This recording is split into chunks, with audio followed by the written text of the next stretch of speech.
Hey guys, Dennis Foster, Foster's Yacht Services, as always, located at the beautiful Lauderdale Marine Center. Like where else? You can see what we got going on here. We've got a 110 Horizon behind us that we're doing a bunch of paint touch-ups and blends over here.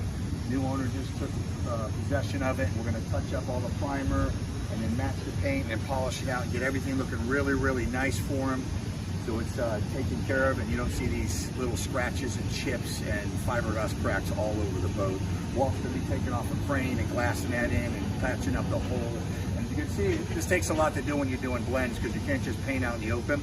So we have to set up scaffolding and shrink wrap tent enclosures and extraction and protection, deck coverings and all that. So it takes a lot of time, tedious stuff that goes into when you're doing paint repairs and blends, because you can't just like fill something and spray it right out in the open.